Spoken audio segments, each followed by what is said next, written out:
eso. Pueden tomar asiento, hermanos. La historia que hemos visto es quizá la más importante y más asombrosa del ministerio de Jesús. Y termina esta historia, termina este capítulo con el acuerdo entre los fariseos y los saduceos de atrapar a Jesús y matarlo. Durante las últimas 3 semanas, los últimos 3 estudios, hemos estado viendo con detalle los acontecimientos de la resurrección de Lázaro, de cómo el Señor Jesús resucita a un hombre que había estado muerto ya por 4 días. Y como se los describí la semana pasada, el nivel de descomposición que llevaba Lázaro, que tenía Lázaro, era bastante fuerte. De tal modo que María dice: no remuevas la piedra, Jesús. El cuerpo ya huele. Entonces el milagro de Jesús al resucitar a un hombre muerto de 4 días era un milagro de los que nunca se había escuchado.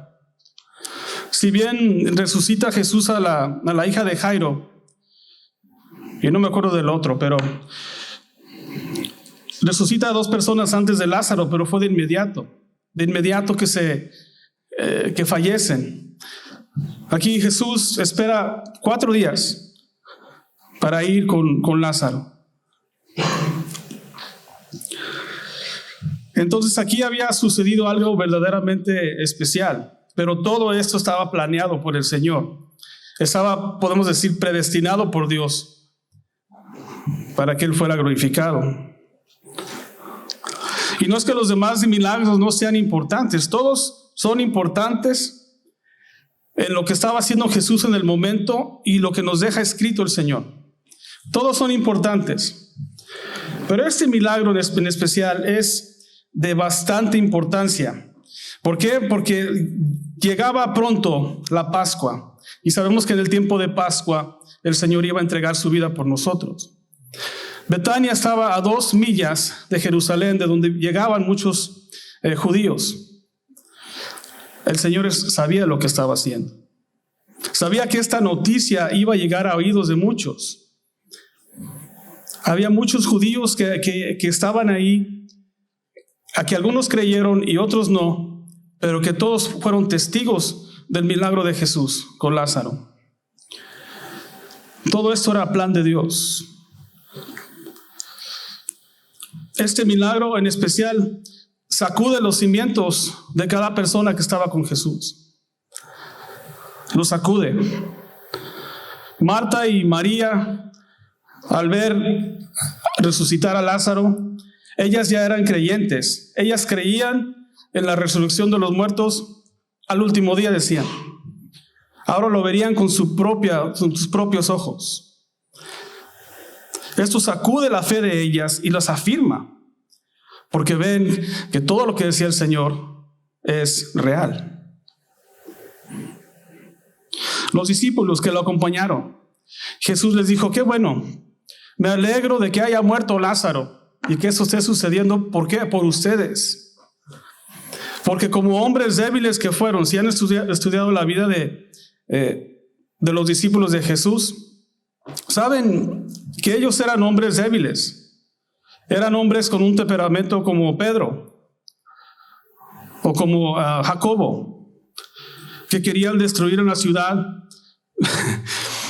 que llamar fuego sobre una ciudad porque no querían escuchar a Jesús. Tenían su carácter, así como nosotros tenemos. Entonces esos discípulos aún estaban aprendiendo. Y dice Jesús: qué bueno que se muere Lázaro. ¿Por qué? Para bien de ustedes. Y uno puede pensar: ay, Señor, qué malo eres. ¿No que tú eras Diosito, lleno de amor y compasión? Uno puede pensar así, y hay mucha gente que piensa así. Pero Dios a veces permite cosas en nuestras vidas, hermanos, para nuestro propio crecimiento. Y es lo que está sucediendo aquí con Marta, María y los discípulos. La otra cosa que sucede es que, como lo vamos a ver, que muchos judíos vendrían a los pies del Señor, llegarían a creerle. En el versículo 4 de este capítulo vemos el versículo clave y la razón por qué el Señor permite esto. Esta enfermedad, dice el versículo 4, no es para muerte, sino para ¿qué? ¿Están conmigo? Amén. Ahí tienen sus notas, si quieren seguirme. Esta enfermedad no es para muerte, sino para la gloria de Dios, para que el Hijo de Dios sea glorificado por ella. Dios está, ¿cómo se dice? Organizing. Él está organizando, está haciendo todo esto el Señor. ¿Para qué? Para que su nombre sea glorificado. Dios sería glorificado en Jesús al resucitar a Lázaro. Y esto, hermanos, Dios usaría este acontecimiento para atraer más almas a Él, afirmar la fe de algunos y glorificar su nombre a través de lo que está sucediendo. Y es así como trabaja el Señor en la vida de algunos, en que Él permite ciertas situaciones en la vida del creyente para afirmarlo. Y los que en realidad desean crecer en su conocimiento y su relación con Él, tengan por seguro que el Señor les va a permitir que pasen por algunas tribulaciones. Recuerden que Dios no es un Dios que chiquea, un Dios que mima.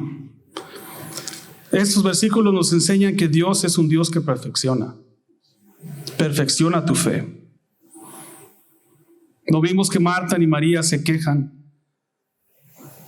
sino que van con Él, mandan con Él la noticia de Lázaro y esperan que Jesús tome la decisión. Y así es como debemos ser nosotros, hermanos. Ir con Él, con nuestras cargas, nuestros problemas, y esperar que Él sea el que tome la decisión. No demandar de Él nada. No demandar de Él, Señor, declaro que me quites esta enfermedad. En ninguna parte de la palabra de Dios vemos eso.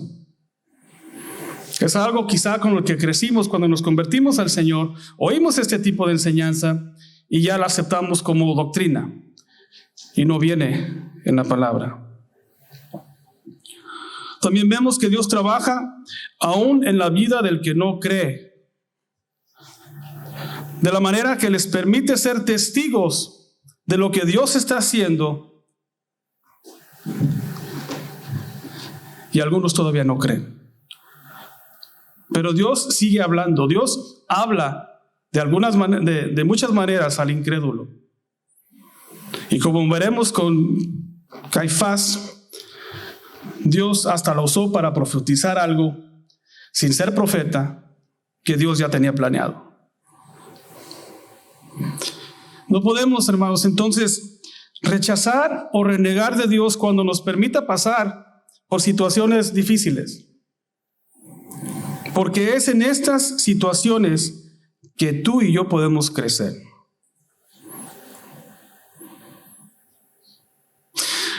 Yo me preocupo por las personas con las que me encuentro, que conozco. How you doing? ¿Cómo estás? Oh, bendecido. ¿Cómo está todo? Bien, hermano. Todo bien, bien, todo bien. Me preocupo, hermanos. ¿Por qué? Porque quizá no estén caminando con el Señor.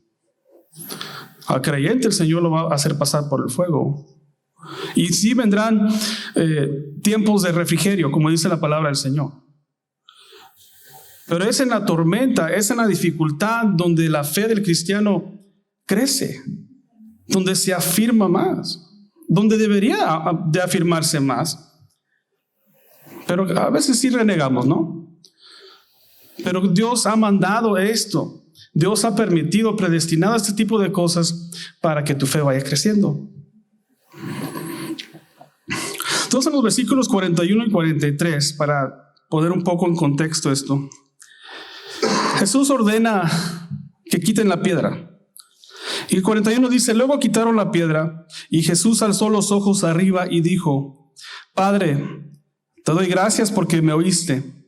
Yo sabía que siempre me oyes, pero lo dije por causa de la gente que está alrededor, para que crean que tú me has enviado. Y habiendo dicho esto, llamó a gran voz: Lázaro, ven fuera. No le dijo, Lázaro, levántate, resucita, Lázaro, te devuelvo la vida, sino le ordena que salga. El Señor ya había escuchado al Señor, pero oró para que los demás oyeran. 44 dice, el que había estado muerto salió, atado a los pies y las manos con vendas y su cara envuelta en un sudario. Jesús le dijo, desátenlo y déjenlo ir. Y aquí termina la escena de Lázaro. Se acaba. Más adelante vemos que los judíos quieren encontrarlo y matarlo porque estaba testificando. Pero esta escena tan increíble termina aquí. Y si ustedes han estudiado, han leído este pasaje, puede que digan, ¿qué pasó con ella? Termina. ¿Por qué no contó de las cosas que vio en el cielo como Pablo? ¿Verdad? ¿O por qué no dijo Lázaro, qué estás haciendo, Jesús? Ya has estado muy a gusto. Yo le hubiera preguntado a Lázaro cómo es el cielo. ¿Verdad? ¿Qué vio? ¿Cómo lo describe? Le hubiera preguntado qué se siente estar libre de enfermedad, dolor, preocupación, estrés, todo lo que nos causa tanto carga en nuestra vida. Le hubiera preguntado cómo es la gloria del Señor, cómo es. El apóstol Pablo dijo así en 2 Corintios 12. Conozco a un hombre en Cristo que hace 14 años, si en el cuerpo no lo sé, si fuera del cuerpo no lo sé, Dios lo sabe, fue arrebatado hasta el tercer cielo. Y sé respecto a este hombre, si en el cuerpo o fuera del cuerpo, no lo sé, Dios lo sabe, que fue arrebatado al paraíso donde escuchó cosas inefables que al hombre no le es permitido expresar. Pablo habla un poco de lo que vio, no podía expresarlo, pero supo que algo le había sucedido cuando lo dejaron por muerto en Éfeso.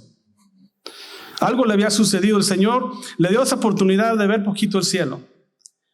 Y yo creo, hermano Señor, yo creo que el Señor permitió esto por el ministerio que cargaba Pablo. Él tenía que ser esa persona con la visión bien puesta en el Señor.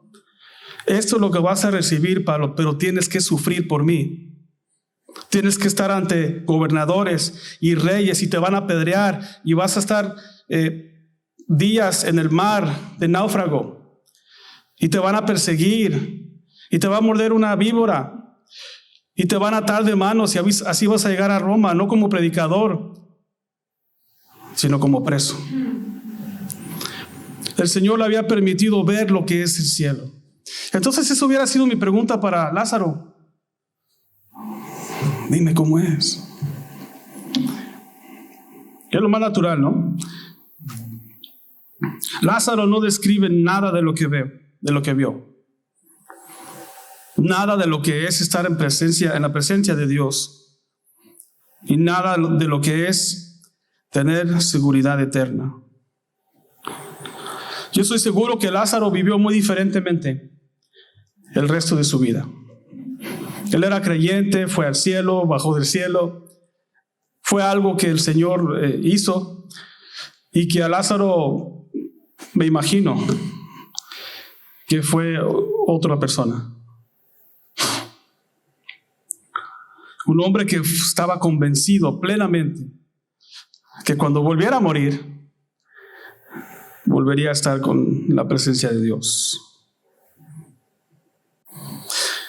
¿Por qué creen que la Biblia no nos habla de lo que vio Lázaro? ¿Por qué creen que este capítulo no habla más de Lázaro? ¿Por qué es que omite cualquier cosa que experimenta Lázaro al estar en la presencia de Dios? Porque este capítulo no se trata de Lázaro, ni de Marta, ni de María, ni de los muchos judíos que la acompañaban. Este capítulo se trata de la gloria de Dios, de la gloria de Jesús, la exaltación de su nombre al hacer este milagro.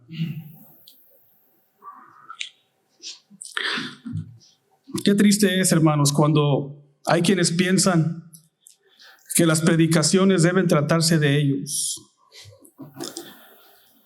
de sus necesidades, de cómo se sienten, cómo ser exitosos, cómo ser una mejor persona, cómo traen al púlpito psicología del mundo. Una infinidad de lo que pueden escuchar, vayan al YouTube, vayan al radio, una infinidad de pláticas, como un diálogo. El Señor no quiere dialogar contigo, quiere que te sometas a su palabra. Vemos que hoy se han levantado doctrinas, ya tiene mucho año, de autoestima. Y te dicen lo grande que puede ser la gente que te vas a encontrar en tu vida para que te ayude a tener éxito en esta vida. Que tú eres un campeón, tú puedes vivir tu mejor vida hoy. Y las iglesias repletas de eso. Todo esto es lo que deseamos en la carne. ¿Quién no desea tener más dinero? ¿Quién no desea tener un mejor empleo? Salud perfecta. Mucho pelo, ¿verdad? Como dice el pastor de aquí, alto, delgado y mucho pelo. Ajá. Y luego le pellizco para que despierte. ¿Quién no desea esas cosas? Pero esos son deseos carnales. Y se crean maestros carnales para que les digan cosas carnales a oídos carnales. Es algo demasiado triste que vive la iglesia hoy. Y estas cosas no son necesariamente malas, pero nunca deben tomar el lugar de la palabra de Dios en una iglesia.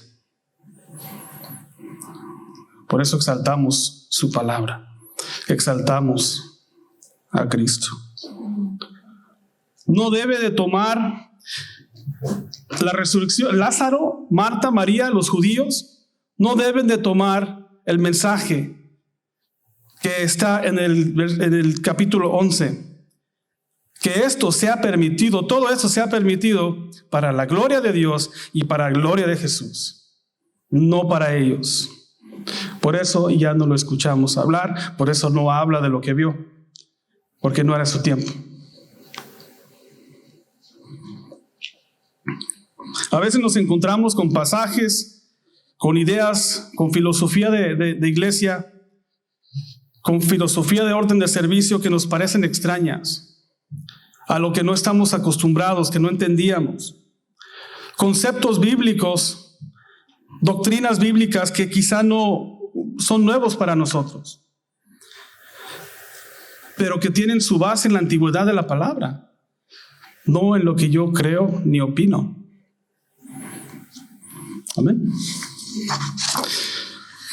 44 dice: el que había estado muerto salió atado a los pies, las manos con vendas y su cara envuelta en un sudario.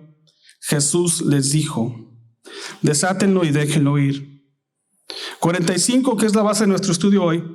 Muchos de los judíos que habían venido a María y habían visto lo que había hecho Jesús creyeron en él. Pero algunos de ellos fueron a los fariseos y les dijeron lo que Jesús había hecho.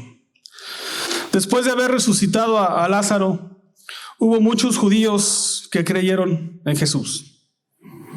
Muchos de ellos sin duda habían escuchado hablar a Jesús, habían escuchado del perdón de pecados, la resurrección de los muertos, la necesidad del arrepentimiento, una vida nueva, una vida eterna. Y al ver que Jesús le resucita a Lázaro, creen. Les despierta este hecho. Ellos habían quizá escuchado el evangelio de Cristo.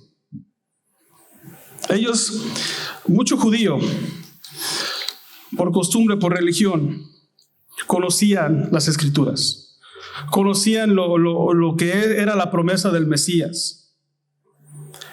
Y al resucitar a Lázaro, muchos de ellos concluyeron que Jesús era quien decía quién era. Pero a pesar de que el Señor le resucita a Lázaro, hubo algunos judíos que se rehúsan a creer en Jesús, aún viendo el milagro, que Él es no solamente el dador de vida, sino Él es la vida eterna. Y se rehúsan a creer en Él.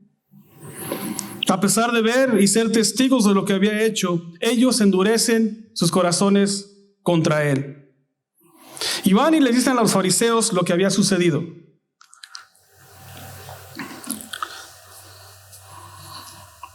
Esto siempre sucede y ha sucedido y sucederá en la fe cristiana. Hay quienes se les habla del Señor y la fe en Él despierta de inmediato. De inmediato buscan la palabra, buscan de Jesús, buscan coinonía, fellowship, convivir. Buscan eso de inmediato. Tienen un hambre por las cosas del Señor. Mi esposa era una de esas.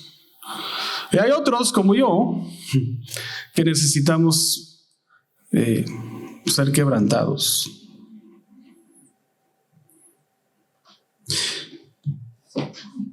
Estos, en lugar de creer en Jesús, van y le dicen a los fariseos: mira lo que ha hecho Jesús.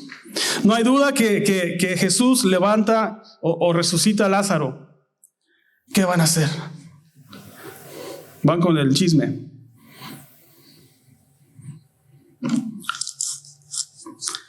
Ellos sabían que llevándole esta noticia a los fariseos, ellos sabían que causaría división y más odio al Señor Jesús. Ellos sabían muy bien lo que esto iba a causar en ellos.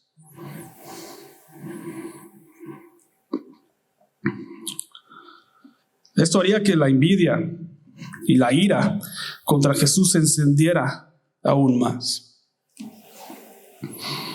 Jesús dijo en Lucas 16:31: si no escuchan a Moisés y a los profetas, tampoco se persuadirán si alguno se levanta de entre los muertos. Esto le estaba sucediendo a los judíos que fueron con el chisme. Esto se le llama ceguera voluntaria. Están ciegos porque quieren. No es que no puedan creer, es que no quieren creer. Esta es una ceguera espiritual propia, que para el Hijo de Dios Él no la desea para ti, ni te la manda. Si tú eres hijo de Dios, busca de Dios. No seas de los que andan a ciegas por voluntad propia. El Señor es tu luz. Él ha venido como luz. La palabra de Dios dice: y conocerán la verdad. Van a ser mis discípulos y conocerán la verdad, y la verdad los hará libres. Si tú tienes un conocimiento básico del Señor, Él te va a hacer libre. Y conocerás la verdad, y la verdad te hará libre. De eso se está tratando.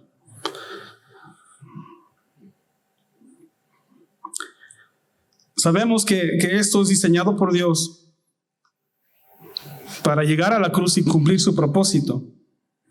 También sabemos que Dios ciega el entendimiento de algunos y de los que se rebelan contra Él.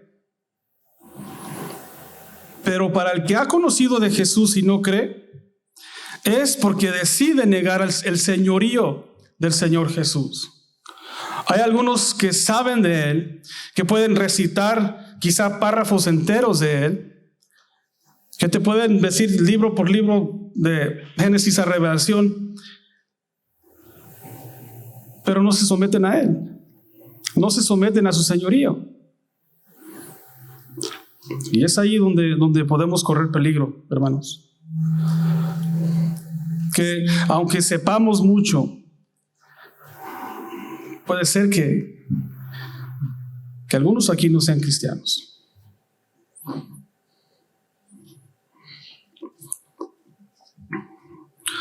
Lo que le sucede a los judíos cuando llevan la noticia a los fariseos es que ellos tienen más temor y más respeto al hombre que a Dios. Y el afán por verse bien, el afán por recibir cualquier halago de ellos es más importante para ellos que agradar al Señor. Versículo 47 dice: entonces los principales sacerdotes y los fariseos reunieron al Sanedrín y decían: ¿qué hacemos? Pues este hombre hace muchas señales. Ellos no han negado que el Señor acaba de levantar a una persona que estuvo 4 días muerto, ya pudriéndose.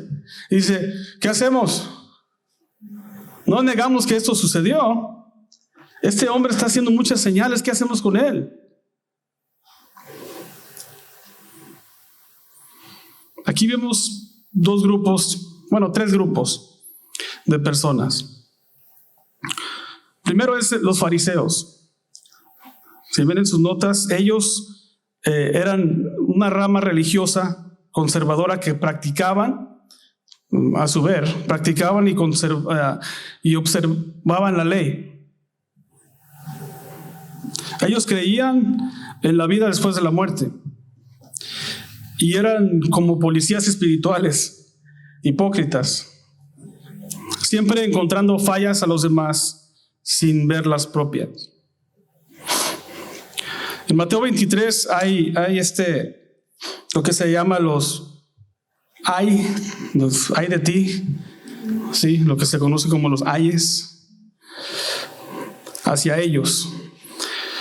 Mateo 23, 27 y 28 dice así: ay de ustedes, escribas y fariseos, hipócritas, porque son semejantes a sepulcros blanqueados que a la verdad se muestran hermosos por fuera, pero por dentro están llenos de huesos de muertos y de toda impureza. How's that for love? Así también ustedes a la verdad por fuera se muestran justos ante los hombres, pero por dentro están llenos de hipocresía e iniquidad. Los fariseos eran los que cuidaban de que los demás siguieran la ley sin tener que seguirla ellos. Y este grupo al que no hemos oído mucho en el Evangelio de Juan son los saduceos. Podemos decir que son los demócratas de... Okay. Hasta ahí voy a llegar a la política. Saduceos, ellos eran los liberales religiosos y que estaban metidos en la política. Ellos no creían en la vida después de la muerte, no creían en el poder de los ángeles. Los saduceos, por general, eran hombres de poder, de dinero, de influencia, que se metían muy adentro en la política y tenían conexiones con el gobierno. El Sanedrín era un concilio de 71 hombres que servían como jueces a la nación judía. Estamos hablando de estas personas, un tribunal, por así decirlo. Nicodemo era uno de los Sanedrín, fue uno de ellos. Ellos eran los que tomaban decisiones religiosas y políticas cuando era necesario. Hasta ahorita no vemos que el Sanedrín se mete con Jesús. Y ahora estamos viendo que los fariseos y los saduceos, que se odiaban a muerte, se juntan para hacer el mal.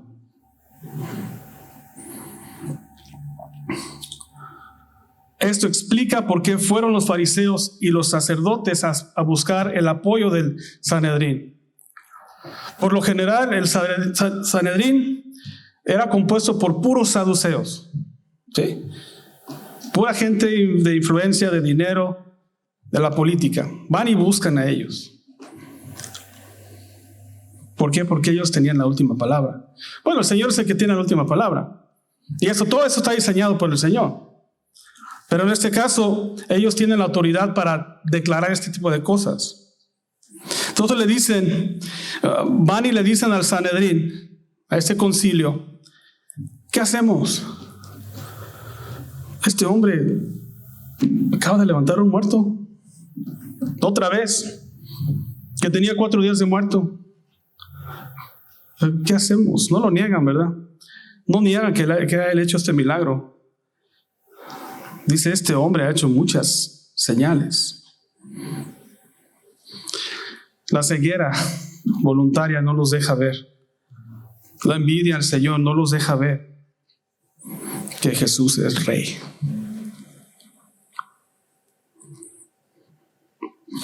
La respuesta al milagro que Jesús hizo al levantar a Lázaro entre los muertos nos demuestra que ni aun con esta evidencia tan clara, ellos están decididos a destruir a Jesús. Y hermanos, quizá me hace pensar, quizá no haya cosa más triste ver a una persona rechazar a Jesús una y otra vez. Una y otra vez. El Señor ha hecho milagros en su vida, le ha permitido vivir largos años y rechazan la salvación hasta el día que se mueren. Eso es la blasfemia contra el Espíritu Santo. Le has declarado al Señor toda tu vida hasta el día que te mueres que tú no me puedes salvar, Señor. Esa es la blasfemia. Morir negando al Señor es la blasfemia imperdonable. Esa es. Y es triste ver a una persona que rechaza y quiere seguir viviendo su vida como él quiere, como ella quiere. Y es lo que está sucediendo con esos judíos. No me digas cómo vivir. Yo sé que tú haces milagros. Sé que resucitas a personas, pero a mí no me digas cómo debo vivir mi vida. Yo soy el dueño de mi propio destino, dicen. Me dice uno, yo soy Dios y yo soy el diablo. Pues quizá el diablo sí, pero Dios no. Y hay quienes no quieren venir al Señor por no dejar atrás su vida de pecado.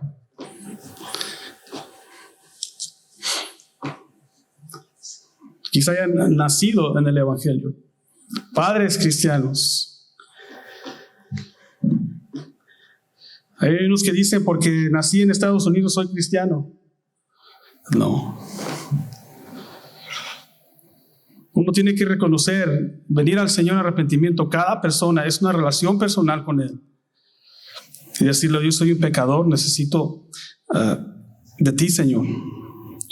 Que tú seas Salvador y Señor de mi vida. Que yo me someta al señorío tuyo, Señor. Cuando una persona no quiere hacer eso y quiere vivir en su pecado,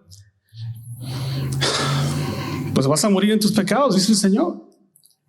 Morirás en your sins, en tu pecado. Vimos en Juan 3, versículos 19 y 20, que dice así: y esta es la condenación, que la luz ha venido al mundo y los hombres amaron más las tinieblas que la luz. ¿Por qué? Porque sus obras eran malas. No porque no hayan visto la luz, sino porque aman más las obras que ellos hacen que la palabra y la voluntad del Señor. Porque todo aquel que practica lo malo aborrece la luz y no viene a la luz para que sus obras no sean censuradas. Pero yo no aborrezco la luz. No la aborrezco, no aborrezco a Dios. Tus obras lo dicen. Todo el que practica lo malo aborrece a la luz. Si tú quieres alegar con el Señor, allá tú. Si yo quiero alegar con el Señor, allá yo. Pero eso dice la palabra del Señor. Los judíos vieron esta luz, pero deciden quedarse en las tinieblas. Esos hombres que conocían la palabra del Señor. Entonces dice, ¿qué hacemos? Pues este hombre hace muchas señales. Si lo dejamos seguir así, versículo 48, si lo dejamos seguir así, todos creerán en él. Ese es su miedo. Un miedo que ya no iban a seguirlos a ellos. Convenciendo a los fariseos, van a creer en él todos, y a ustedes quién los va a seguir. Y vendrán los romanos, o sea, esto es un invento de ellos. Y vendrán los romanos, porque los judíos estaban bajo el gobierno romano, y destruirán nuestro lugar y nuestra nación. Ya de repente se hacen que les importa mucho la nación. La preocupación de ellos era su posición de autoridad. Ellos no estaban preocupados por la verdad y nunca lo estuvieron. El fariseo, el saduceo y el concilio del Sanedrín no fue algo que Dios estableció. Es más, ni las sinagogas es algo que vemos en el Antiguo Testamento. Dios nunca estableció la religión o la creencia o el grupo del fariseo. Dios nunca establece el saduceo. Eran religiones que se habían inventado usando la ley judía, pero que el Señor nunca los dejó. Y mucho menos el Sanedrín. No fue algo que el Señor dejó. Ellos inventaban esas creencias, inventaban su religión. Era una religión que incluía aspectos de la ley de Dios, pero sin ninguna dirección o aprobación de Dios.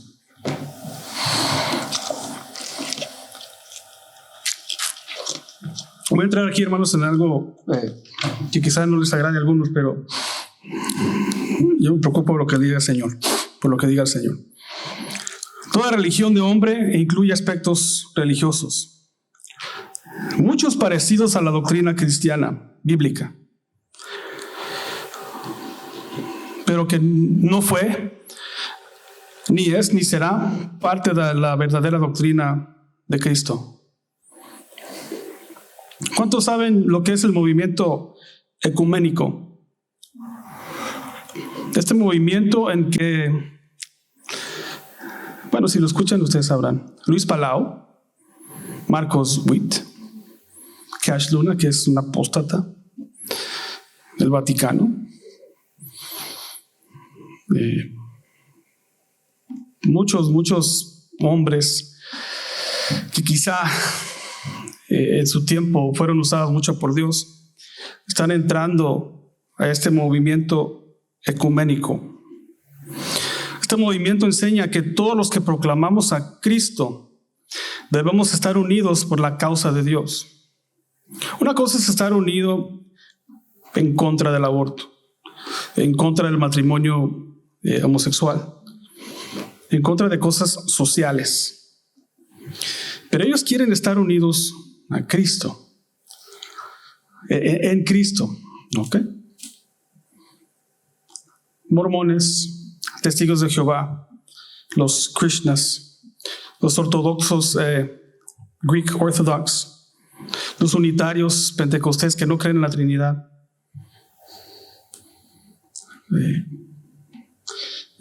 ¿cómo se llama? Un oriental que anda ahí, que lo respetan mucho. Búsquenlo, todos están juntos. Si alguna vez se han preguntado por qué no tocamos aquí canciones de Marcos Witt o de José Sadar Romero o Hillsong o Bethel o Elevation, es porque se están haciendo apóstatas, hermanos, y no queremos tener nada que ver con esto. ¿Verdad? Algo no muy popular, pero que si tú haces eso, tú estás agradando al Señor y no al hombre. Entonces este movimiento ecuménico quiere unir a todos estos católicos. Y muchos grupos evangélicos se han hecho parte de este movimiento. No podemos estar unidos cuando el Cristo de ellos no es el Cristo nuestro. En el libro de Gálatas, me estoy saliendo un poquito del tema, los judaizantes querían traer la ley de Dios que está escrita a la iglesia y estaban obligándolos a hacerse judíos primero, circuncidarse, hacerse judíos y luego puedes hacerte cristiano. Y les dice Pablo, oh Gálatas, foolish, insensatos, dice, ¿quién los embrujó para seguir esto?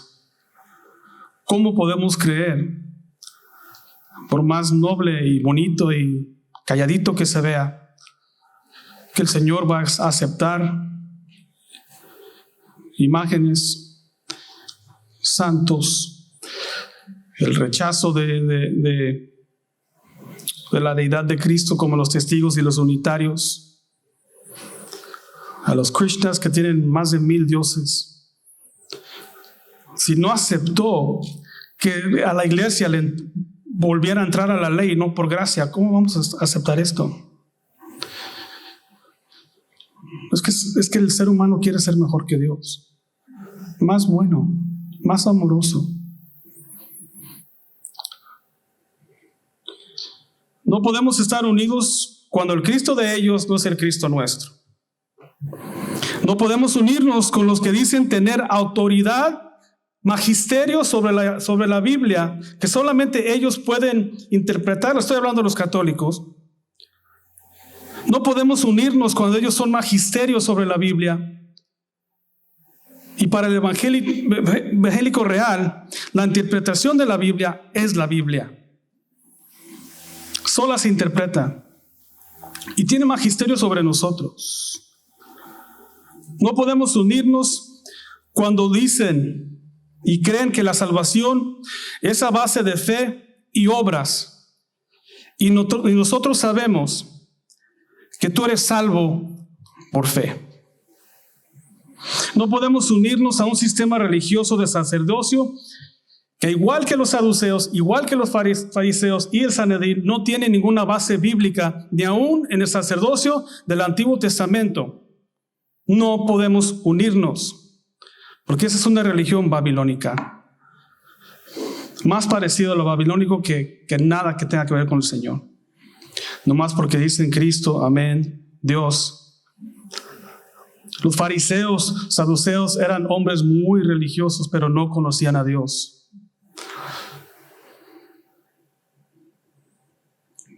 La palabra de Dios nos dice en Pedro que nosotros, tú y yo como creyentes, somos real sacerdocio, nación santa, apartados para Él. No podemos unirnos. Y aquí los fariseos y los saduceos están unidos por una mentira. Están unidos contra el Señor Jesús.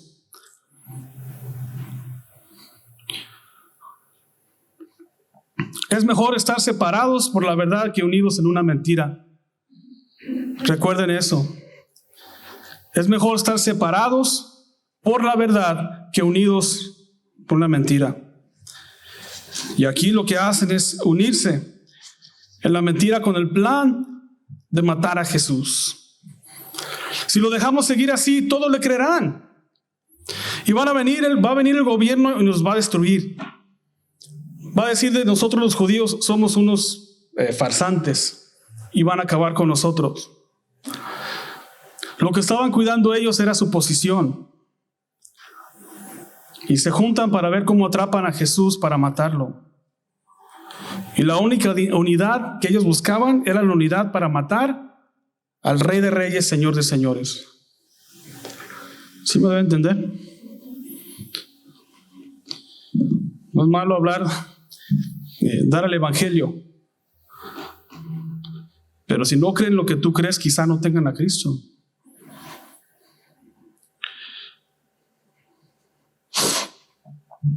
(49-53) dice: entonces uno de ellos, Caifás, que era sumo sacerdote en aquel año.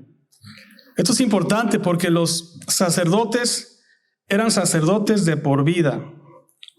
Juan nos está diciendo aquí que hasta ese año el sacerdocio se acaba, porque llega Jesús, Él muere y se rompe el velo y podemos entrar al Santísimo.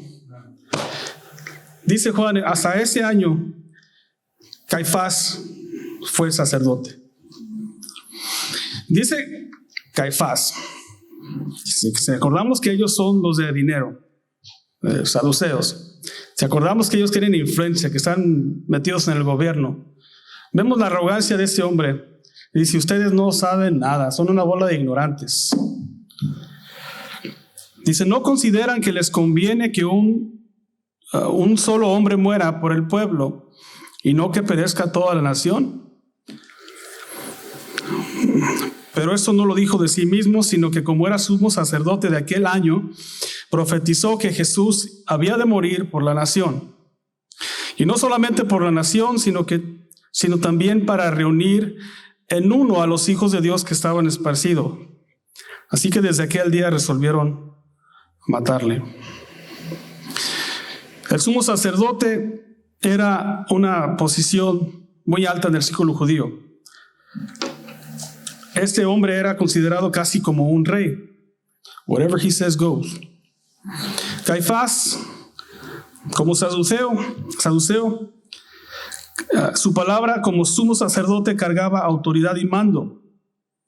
Y aquí juega un papel muy importante en la crucifixión de Cristo. Versículo 50 dice: ni consideran que les conviene que un solo hombre muera por el pueblo, y no que perezca toda la nación. Dice, les conviene que este hombre muera por todo el pueblo. Es lo que está diciendo. A ustedes les conviene que este hombre muera por todo el pueblo y que no muera nuestra nación. No vayan a hacer que vengan los romanos y destruyan la nación. Entonces hay que matarlo. Él no tenía ningún interés por la nación judía. El único interés que tenía él era él mismo, su posición.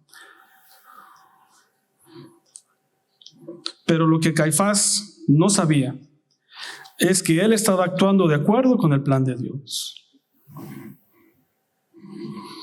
Las palabras que le salieron a él era exactamente lo que Dios quería que dijera, y sus planes eran los planes que Dios ya tenía. 51 a 52. Pero esto no lo dijo de sí mismo, sino que como era el sumo sacerdote de aquel año, profetizó que Jesús había de morir por la nación. En ninguna otra parte vemos que un sacerdote profetiza. Pero Dios usa a este hombre carnal, religioso, para profetizar. No todo el que profetiza y te dice así dice el Señor es un creyente. Muchos de ellos no son creyentes. Y dice Juan, y no solamente por la nación, sino también para reunir en uno a los hijos de Dios que están esparcidos. Las palabras que le salieron a Caifás las dijo con odio, con desprecio a Jesús. Y dijo, Jesús tiene que morir.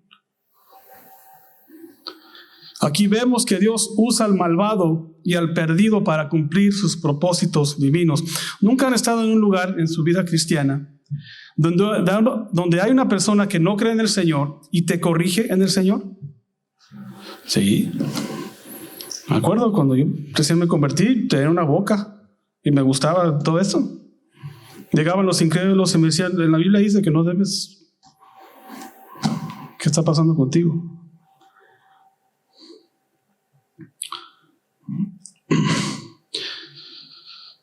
Es como cuando en la historia de José el soñador, que sus hermanos lo venden, pero Dios acaba usando esa maldad para los propósitos que él tenía para el pueblo de Israel.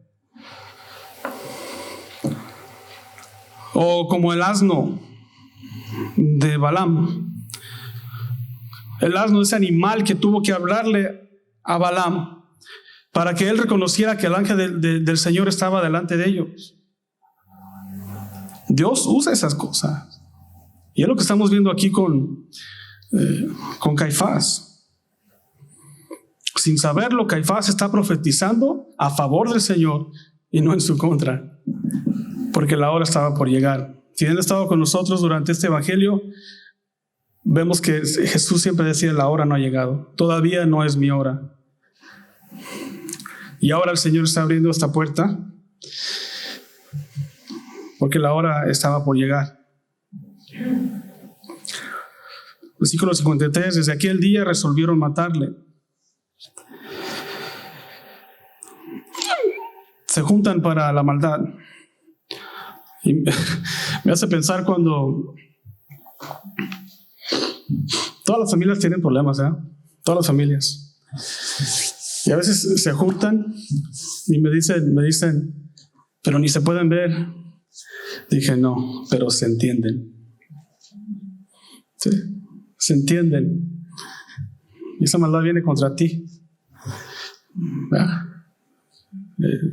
Hay un entendimiento ahí. No vamos a hablar de todo lo demás, pero de esto, sí. No se hablan, sienten desprecio, coraje el uno por el otro, por cualquier razón. Hablan de la persona mal cada que pueden, pero para hacer el mal, uña y mugre, ¿no? Se juntan. Esa es la naturaleza del hombre. Somos buenos para eso. Sabemos juntarnos con los que no nos llevamos bien para hacer el mal. Es como cuando un país tiene conflictos y de repente están unidos contra otro país. La maldad es los que los une. Y tú y yo debemos unirnos para el bien y rechazar el mal. Pero hay quienes son atraídos por el mal. Les llama la atención. Y no resisten unirse a las malas compañías y tienen su resultado. Y la pregunta, hermanos, ¿ustedes por qué creen que sucede esto? ¿Por qué creen que como creyentes, digamos, somos tan buenos para hacer el mal? Este libro los alejará del pecado y el pecado los alejará de este libro. ¿Sí? Ese libro los alejará del pecado. Yo no lo dije, lo dijo Charles Spurgeon. Este libro te alejará del pecado y el pecado te alejará de este libro. Si no estás en la palabra, si no estás en oración, si no estás en compañerismo, si no estás aprendiendo de otros cristianos cómo ser cristiano, claro, un cristiano maduro, ¿ok? Un mentor, una persona que tiene años pero que ama al Señor, ama su palabra, ama a su gente, ama a su iglesia, es buen papá, es buen esposo, X. Si tú no tienes eso, te vas a dejar llevar y juntarte para la maldad. Dios no se complace en el que está jugando con las cosas del mundo o con quienes se dejan llevar por los deseos de la carne. Santiago 4:4 dice, oh almas adúlteras. Él está hablando a creyentes y dice, oh almas adúlteras, ¿no sabéis que la amistad del mundo es enemistad contra Dios? Cualquiera pues que quiera ser amigo del mundo, ¿sé qué? Se constituye enemigo de Dios. Hablándole a cristianos, hermanos. Primera de Juan 2:15 y 16. No amen al mundo ni las cosas que están en el mundo. Si alguno ama al mundo, el amor del Padre no está en él. Wow. Porque todo lo que hay en el mundo, los deseos de la carne, los deseos de los ojos y la soberbia de la vida, no proviene del Padre, sino del mundo.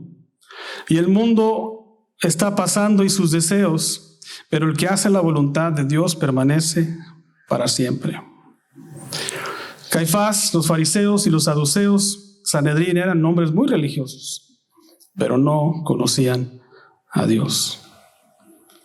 ¿Creen ustedes que podemos caer en la trampa de la carne, en los deseos de este mundo? ¿Creen ustedes que te puedes dejar llevar por lo que ves en la tele, por lo que tiene el otro? Si no estamos en una examinación continua de nuestros corazones, es muy probable que podamos caer en eso, no importa cuánto tiempo tengas en el Señor.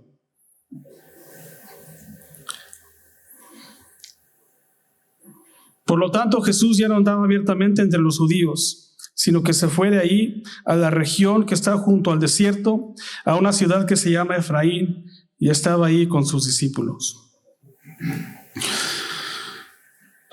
Estamos llegando al final de la vida del Señor. Sí, faltan otros 10 capítulos. Pero en estos 10 capítulos se encierran 8 días. De aquí en adelante El Señor enseña, discipula, pero la vida pública del Señor se termina aquí. Fue y se apartó de todos.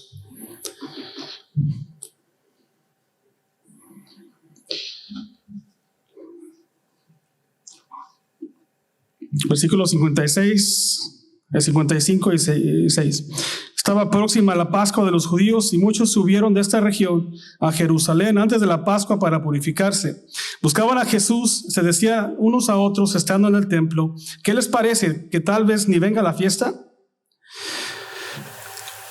La purificación era un ritual a los que iban muchos judíos de toda la región. Jerusalén era ya una ciudad muy poblada, pero en cada Pascua, que era la más importante del año para los judíos, se llenaba aún más. Llegaban de todas las regiones los judíos para purificarse. Esto era un lavado, ¿sí?, para descargar sus pecados, para limpiar sus pecados, o un ritual de sacrificio de animales. Esto es lo que era. Era una expiación, una eliminación de los pecados. ¿Sí?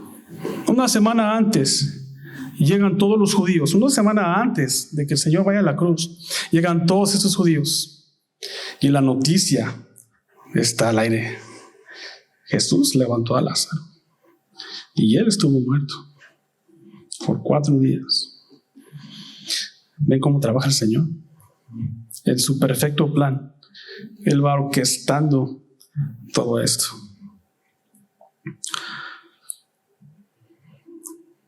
57, ya para cerrar. Los principales sacerdotes y los fariseos habían dado órdenes que si alguno supiera dónde estaba, lo informara para que lo tomaran preso. La orden estaba dicha: si lo ven, díganos para tomarlo preso.